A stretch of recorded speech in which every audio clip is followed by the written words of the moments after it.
जय हिंद दोस्तों। और एक बार फिर से स्वागत है आप सभी का आपके अपने चैनल पर। एक लोन लिया था 10,000 का, उसको जमा करने के लिए ले लिए हमने दो लोन। फिर हमारे ऊपर लोन हो गया 20,000 का, फिर 20,000 के लोन को जमा करने के लिए ले लिया दो लोन। फिर हमारे ऊपर अब लोन हो गया 40,000 का। इसी तरीके से कब ये 10,000 का लोन 1 लाख का हो गया, 1 लाख से 2 लाख का हो गया, पता भी नहीं चला। और कुछ जगह तो ऐसी समस्या आती है कि ये लोन इतना ज़्यादा बढ़ जाता है कि आदमी ना तो रात में सो पाता है सुकून से, और ना ही कुछ खा पाता है, ना ही भूख लगती है, और साथ में मेंटल स्ट्रेस अलग है, और कई तरीके की बीमारियां भी ऊपर हो जाती है। और ऐसे कई लोग हैं पूरे ऑल भारत में या ऑल इंडिया में जिनको ये समस्या आ रही है। लोन को वो मैनेज नहीं कर पा रहे हैं, इतनी तेजी से लोन वगैरह उनके बढ़ते जा रहे हैं, उनको खुद पता नहीं चल रहा कि कब उनके ऊपर 1 लाख से 2 लाख, 2 लाख से 5 लाख का लोन हो जा रहा है।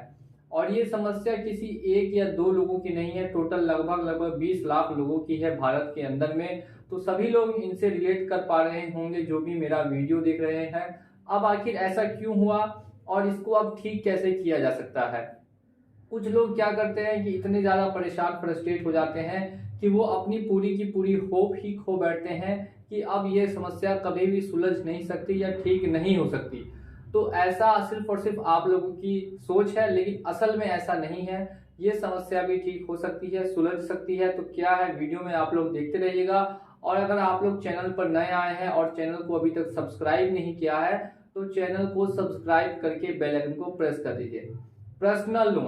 पर्सनल लोन में सबसे बड़ी दिक्कत आती है इंटरेस्ट रेट को लेके। 30%, 40%, 50% तक का इंटरेस्ट रेट आपको चार्ज किया जाता है। कहीं कहीं तो आपका जो इंटरेस्ट रेट इतना ज्यादा रहता है कि सिर्फ आप इंटरेस्ट पे करते जाते हैं और आपका प्रिंसिपल अमाउंट कभी भी खत्म ही नहीं होता या कम ही नहीं होता। तो ऐसी कई कंपनियां हैं जो लोन प्रोवाइड कर देती है, प्राइवेट भी कंपनियां हैं, सरकारी भी कंपनियां हैं। तो अगर आपका कहीं से भी लोन क्यों ना हो, आप लोगों को बिल्कुल भी घबराना नहीं है। अगर 10 लाख का भी लोन हो गया है और 50 लाख का भी लोन हो गया है तो उस मैटर को भी क्लोज किया जा सकता है। तो सबसे बड़ी जो दिक्कत आती है वो ये आती है, लोगों को पता नहीं रहता कि आखिर इन सभी को टेक डाउन कैसे करना है, इन सभी चीजों से कैसे निपटना है। तो इसके लिए अगर मैं आपको ये वीडियो भी दिखा रहा हूँ, साथ में अगर वन ऑन वन आप बात करना चाहते हैं तो ऊपर दिए गए व्हाट्सएप पे भी आप मुझसे बात कर सकते हैं, ताकि आपको जो भी बातें हैं वो क्लियर से क्लियर समझाई जा सके।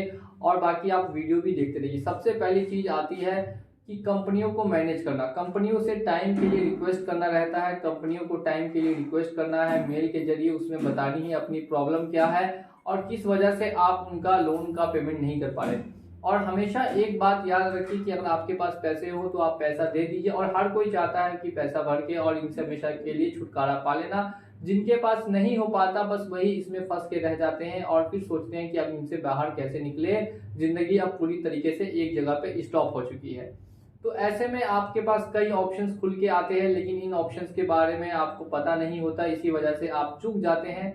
तो आपको घबराना नहीं है। कॉल्स बहुत ज़्यादा आ रही हैं, कॉल्स से काफ़ी ज़्यादा परेशान हो चुके हैं। तो उसको कैसे मैनेज करना है, उनसे कैसे बातें करनी है।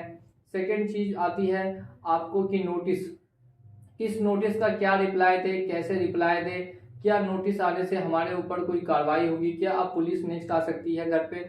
और ऐसे कई सवाल लोगों के मन में हमेशा से घूमते रहते हैं।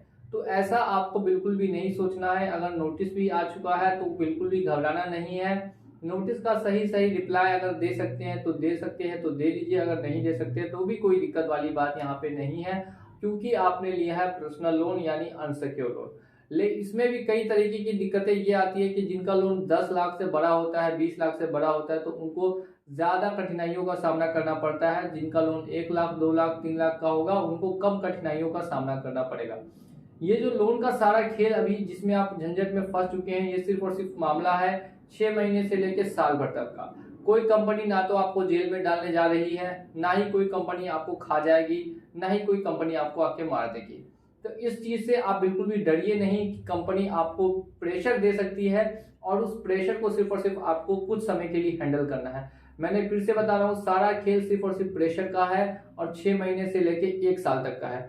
मैंने 3 साल इस चीज पे काम किया और लगातार काम कर भी रहा हूँ। आप जाके मेरा वीडियो चेक कर सकते हैं किस तरीके से मैंने काम किया है अपने इस सफर में। और मैंने सिर्फ यही देखा है, जितने भी लोग लोन में फंसते हैं तो वो 6 साल से 1 महीने में 6 महीने से 1 साल में रिकवर कर जाते हैं।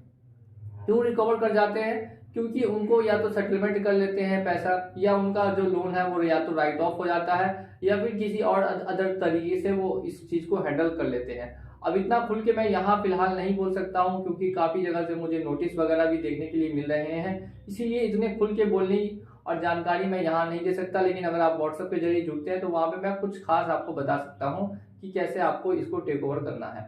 और जो लोग पहले से भी जुड़ चुके हैं उनको ऑलरेडी मैंने काफी समस्याओं को बताया है कि कैसे आप सुलझाइए, लेकिन घबराइए बिल्कुल भी नहीं, संपर्क में रहिए। ठीक है, अब नेक्स्ट बात करते हैं एजेंट्स को लेके। एजेंट्स काफी ज्यादा बहुत जगह परेशान कर देते हैं, इतना परेशान कर देते हैं कि घर पे भी डिस्टरबेंस होती है और साथ साथ में आपकी भी लाइफ को डिस्टरबेंस होती है। ऐसे में करना क्या है, एजेंट्स को सिर्फ और सिर्फ एक नोटिस थमा देना है। वही नोटिस लेके रिकवरी एजेंट वापस अगर आता है या वो कोर्ट का ऑर्डर नहीं ला पाता है तो फिर उसको आने का कोई भी अधिकार नहीं होता। अब ऐसे में रिकवरी एजेंट के ऊपर भी आप कार्रवाई कर सकते हैं। सिर्फ ऑन रिकॉर्ड आप रखिए, ऑन रिकॉर्ड वीडियो बस बनाते रहिए, और बाकी किसी तरीके की दिक्कत या समस्या आपको रिकवरी एजेंट के द्वारा भी देखने के लिए नहीं मिलेगी। 99% केसेस में यही देखा जाता है। तो अब यहाँ पे मेनली सबसे बड़ी जो दिक्कत है, लोगों को पता ही नहीं है कि लोन जो उनके ऊपर हुआ है वो कब और कैसे हुआ, और आप उनसे कब और कैसे निकले। तो मैं एक बार फिर से आप सभी से ये चीज बताना चाहूंगा कि आपको बिल्कुल भी घबराना नहीं है, डरना नहीं है। आपको समस्या का हल निकालने के लिए पूरी से पूरी कोशिश करनी है। आप चेक कीजिए कि अभी आपकी इनकम कितनी आ रही है, उसमें से आप कितना बचा सकते हैं, या फ्यूचर की प्लानिंग बनाइए। 1 साल के अंदर में कितना आप सेव कर सकते हैं। क्या आपके ऊपर 10 लाख का लोन है तो क्या आप 2 लाख रुपए साल के लास्ट तक बचा के रख सकते हैं, ताकि लोन को सेटल करके क्लोज किया जाए, या फिर और किसी तरीके का उपाय आपको लगाना होगा ताकि ये जो लोन की समस्याएं हैं इनको अपनी जिंदगी से जल्द हटा दिया जाए। और जितने भी लोग अभी लोन के जाल में नहीं फंसे हैं तो उनको मैं ये बोलना चाहूंगा कि जिंदगी में कभी भी लोन नहीं लें। अगर आप लोन ले लेते हैं तो आप इससे जल्दी बाहर नहीं निकल सकते। भले ही आप सैलरीड पर्सन हो, बिजनेसमैन हो, उन सभी को एक्सपीरियंस मैं कर चुका हूं, वो लोन के जल्द से जल्दी बाहर नहीं निकल पाते। एक जगह का खर्च बढ़ता है तो उसी में उनका सारा मामला अटक के रह जाता है। इसी के साथ उम्मीद करता हूं कि वीडियो पसंद आई हो तो वीडियो को लाइक कीजिएगा, और इसी तरीके की इंफॉर्मेशन वाली वीडियोस को हमारे चैनल पे देखने के लिए चैनल को सब्सक्राइब कर दीजिए। और भी कई अच्छी और इन्फॉर्मेशन वाली कंटेंटफुल वीडियोस हमारे चैनल पर हमेशा आपको मिलती रहेंगी। तो चलिए चलता हूं मैं आज के इस वीडियो में, और मिलूंगा आप लोगों से अगली वीडियो में बहुत ही जल्द। जय हिंद, जय भारत।